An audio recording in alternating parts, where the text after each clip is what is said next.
aunque tengo físicamente la Constitución, he descargado una Constitución electrónica para enriquecer el ejercicio y que juntos podamos armar ese problema jurídico que necesitamos tener claro.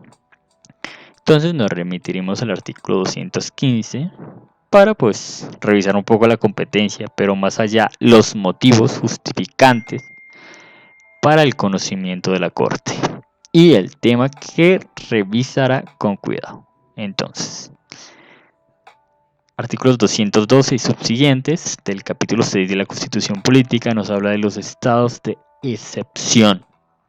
Nos da algunas generalidades y el proceder para que dicha actuación se lleve conforme a la Constitución Política y como ésta lo plantea.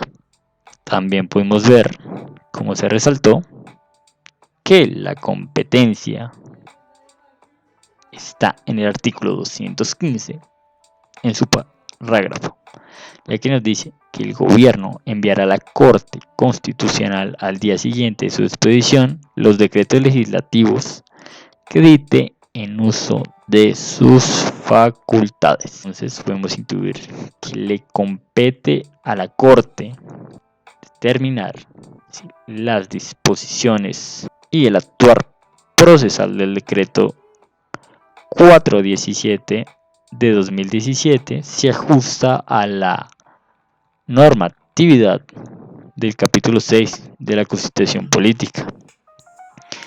Por tal razón, y me gusta esta sentencia, ya que como les dije anteriormente, generalmente suele las consideraciones, el problema jurídico en este ejercicio tenemos que redactarlo nosotros. Concordancia con lo que encontramos en consideraciones de la Corte en sus primeros párrafos, teniendo como guía la Constitución Política, podemos redactar ese problema jurídico. El problema jurídico que yo he planteado y que considero está debatiendo la Corte es determinar si ese decreto de excepción 417 del 2020 está en concordancia con el articulado constitucional plasmado en el capítulo 6 de la Constitución Política correspondiente a los estados de excepción o por si el contrario está en contravía del mismo. ¿Cómo podemos armar este problema jurídico? Pues a base de lo que encontraremos en las consideraciones, ya que ahí nos dan el lineamiento que está tomando la Corte.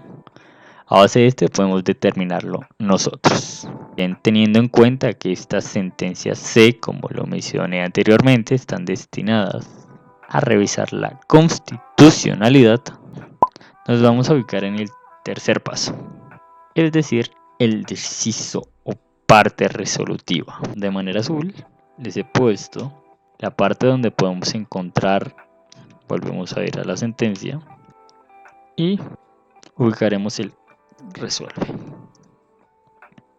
Podemos ver que la Corte en su decisión declaró exequible el decreto. Entonces vamos a ubicar esa parte resolutiva en el deciso. Terminado este paso número 3, proseguiremos con el cuarto. Debido a que esta es una sentencia de constitucionalidad, los hechos no tendrán mayor relevancia, pero es importante que los pongamos. Así que estos hechos los encontraremos como antecedentes. Estos generalmente están en la primera parte de la sentencia. Acá los encontraremos. Nos habla de la situación que estaba presentando el país, que facultó al presidente de la República a expedir el mismo. Como les comenté anteriormente, en este tipo de sentencias no hay un mayor desarrollo en la parte de antecedentes, contrario a lo que se vería en una sentencia de tutela, ya que los hechos que se plasmen en la misma tienen una mayor relevancia. Entonces, pues esta es la relación. En esta parte sí sería importante no copiar todo, sino pues hacer un breve resumen de la situación. Entonces voy a dejar como ese sin llenar, o pues haciéndole la salvedad de que únicamente no copiaremos y pegaremos, sino que realmente plasmaremos pues la situación que presenta el país en este momento, que es realmente lo que aborda la sentencia. Teniendo el cuarto paso realizado, proseguiremos con el quinto, correspondiente a la ratio decidendi. Primero que todo voy a dar un concepto pequeño de lo que es la ratio decidendi, o bien llamada la razón de decisión. Esta responde el problema jurídico y es la causa del resuelve. Es decir, esta ratio decidendi contestará la interrogante plasmada en el problema jurídico y del por qué la Corte decidió de esta manera. Es decir, se trata de los argumentos que justifican directamente la decisión.